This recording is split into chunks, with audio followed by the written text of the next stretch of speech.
Feelings, भावनाएं सबसे महत्वपूर्ण चीज़ और जिसे व्यक्त करने का माध्यम है शब्द। जी हाँ, आज का हमारा टॉपिक है वोकैब्स।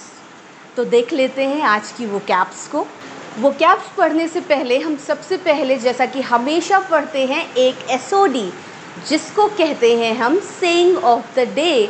तो आज की एसओडी है ही स्पिल्ड द बीन्स, मतलब उसने सीक्रेट बता दिया।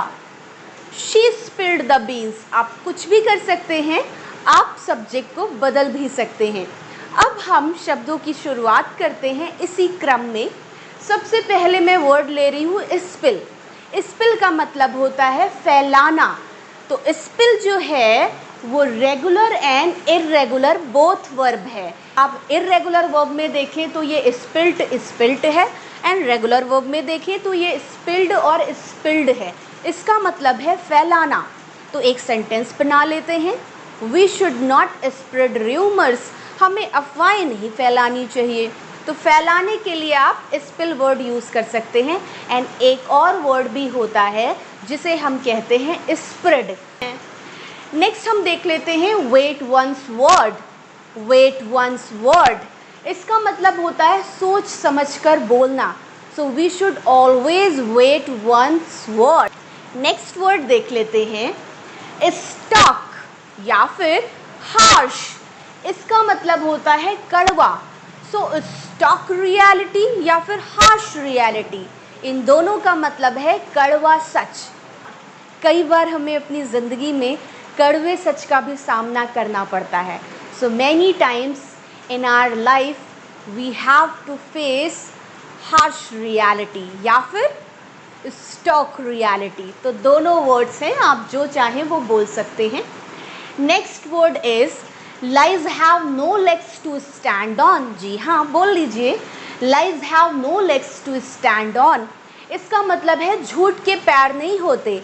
ये है हिंदी की एक बहुत फेमस कहावत।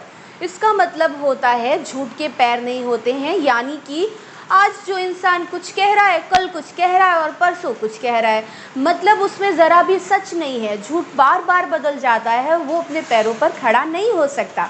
एक बात मैं आपको बता दूं, जैसा कि आप सब लोग ये वोकैब्स पढ़ रहे हैं, तो मैं आपको बताना चाहूँगी, अगर आप इन वोकैब्स को आप अपनी ज़िंदगी का हिस्सा बनाना चाहते हैं तो इन सारे वोकैब्स को 5 टाइम्स बोल लीजिएगा। हर एक वोकैब को 5 टाइम्स प्रोनाउंस कर लें, एंड उसके बाद में किसी ना किसी सिचुएशन के थ्रू आप सेंटेंसेस बना लें। लाइक आपको कोई भी टीवी आप देख रहे हो, घर में कॉन्वर्सेशन सुन रहे हो, सीरियल देख रहे हो, आप किसी भी तरह का डेली सोप देख रहे हो, रियलिटी शो देख रहे हो, जहाँ पे भी ऐसे शब्द बोले जाएं हिंदी में, आप इन्हें इंग्लिश में बोल लें एंड उस पूरे सेंटेंस को इंग्लिश में फॉर्म कर लें। इससे आप ईजिली ग्रामर भी जान जाएंगे और शब्दों के साथ में आपकी दोस्ती हो जाएगी। फिर यही शब्द आपकी ज़िंदगी का हिस्सा बन जाएंगे। नेक्स्ट हम देख लेते हैं रिलायबल, भरोसा करने योग्य। So that person is reliable, that news is reliable. आप किसी भी तरह से बोल सकते हैं कि वो व्यक्ति जो है वो भरोसे के लायक है या भरोसेमंद है, या फिर वो न्यूज़ जो है वो भरोसा करने लायक है।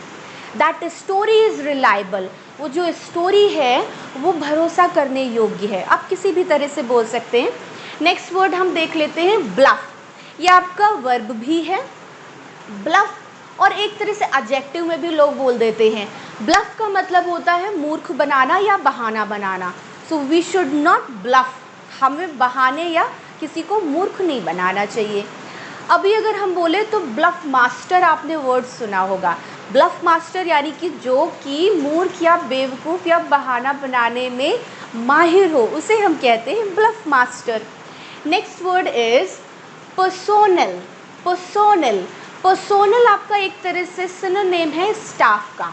स्टाफ यानी कि हम जिस किसी भी ऑफिस में या कहीं पे भी हम देखते हैं, या टीचिंग स्टाफ, कोई भी कर्मचारी वर्ग, उसे हम कहते हैं स्टाफ। सो अगर हम एग्जाम्पल देखें तो कोई भी ले सकते हैं, माई टीचिंग स्टाफ या फिर my teaching personnel is reliable. मेरा जो स्टाफ है वो भरोसा करने योग्य है। आप यहाँ पे देखिए तो मैंने रिलायबल वर्ड भी यूज़ कर दिया है। एंड नेक्स्ट सेंटेंस अगर हम देखें, so my personal is very cooperative, very helpful, यानी कि मेरा जो स्टाफ है वो बहुत कोऑपरेटिव है, बहुत हेल्पफुल है। नेक्स्ट वर्ड देख लेते हैं, मोमेंटो। मोमेंटो मोमेंटो मोमेंटो का मतलब होता है यादगार या फिर निशानी। जब भी हम लोगों से दूर होते हैं तो हम लोगों को यादगार देते हैं, मोमेंटो देते हैं। So whenever we go far to anyone we give memento to that person as a keepsake, यानी कि यादगार के रूप में। नेक्स्ट वर्ड देख लेते हैं, जॉक। जॉक जॉक का मतलब होता है झटका लगना या फिर झटका देना। So whenever we travel in train we get जॉक, हमें झटका लगता है जब भी हम ट्रेन में ट्रैवल करते हैं। जब भी हम ऐसी कोई बात सुनते हैं जो अनएक्सपेक्टेड हो तो हमें झटका लगता है, वी गेट जॉक। जब भी ऐसी कोई भी शॉकिंग न्यूज़ हम सुनते हैं जिसको सुन के हमें बहुत दुख होता है या वो अनबिलीवेबल होती है तो वी गेट जॉक, हमें झटका लगता है। Next is insane. इंसेन का मतलब होता है पागल। नीचे एक और वर्ड लिखा है, मोरॉन। मोरॉन का भी मतलब होता है मूर्ख। कई लोग समझ लेते हैं कि पागल और मूर्ख सेम चीज़ होती है। जी नहीं, हमें शब्दों को गहराई से समझने की ज़रूरत है। पागल यानी कि जो दिमागी हालत जिसकी सही नहीं है, जिसकी मानसिक हालत ठीक नहीं है, मेंटली डिस्टर्ब है, मानसिक रोगी, ऐसे लोगों को हम कहते हैं इंसेन, पागल। लेकिन मोरॉन का मतलब होता है मूर्ख, यानी कि बुद्धू, जिसकी बुद्धि जटिल हो, जिसे समझाना मुश्किल हो। अगर मैं एक एग्जाम्पल के थ्रू आपको कहना चाहूँ तो आप ये भी समझ सकते हैं कि beyond the mind is called Buddha and below the mind called बुद्धू, यानी कि जिसकी बुद्धि बहुत अच्छी होती है, जो एनलाइटेंड हो जाते हैं, वो बुद्धा बन जाते हैं। जैसे कि बुद्ध देव जिन्हें अब हम पूजा करते हैं, पहले तो वो सिर्फ साधारण इंसान के रूप में थे, लेकिन वो एनलाइटेंड हो गए, यानी कि उनकी बुद्धि सबसे ऊपर चली गई, तो उन्हें हमने बुद्धा कहा। तो बिलो द माइंड को हम कहते हैं बुद्धू, it means moron. Next word हम देख लेते हैं, इनजिफी। इनजिफी इनजिफी का मतलब होता है पलक झपकते ही। सो ही डिसअपीयर्ड इन अ जिफी, पलक झपकते ही वो गायब हो गया। Next is Zifi. जिफी को मैंने अब छोटा सा शॉर्ट में ले लिया है, इन अ जिफी नहीं, एक टुकड़े में अगर मैं जिफी का मतलब आपको बताऊं, आप जिफी को कैसे यूज़ कर सकते हो। जिफी का मतलब होता है क्षण, जो छोटा सा पल होता है, क्षण होता है ना, तो कहते हैं ना कि क्षण भर में ही ऐसा हो गया। सो मतलब इन अ मोमेंट या इन अ जिफी। जिफी एक बहुत छोटी इकाई है समय की, तो हम जिफी बोलेंगे, ठीक है। आज की अगर आपको वो कैप समझ आए हो तो प्लीज़ चैनल को सब्सक्राइब ज़रूर करें ताकि आपको मेरे सारे वीडियोस मिलते रहें, एंड बेल आइकन को बिल्कुल भी दबाना ना भूलें ताकि जितने भी मेरे वीडियोस हो वो सीधे आप तक पहुँचे।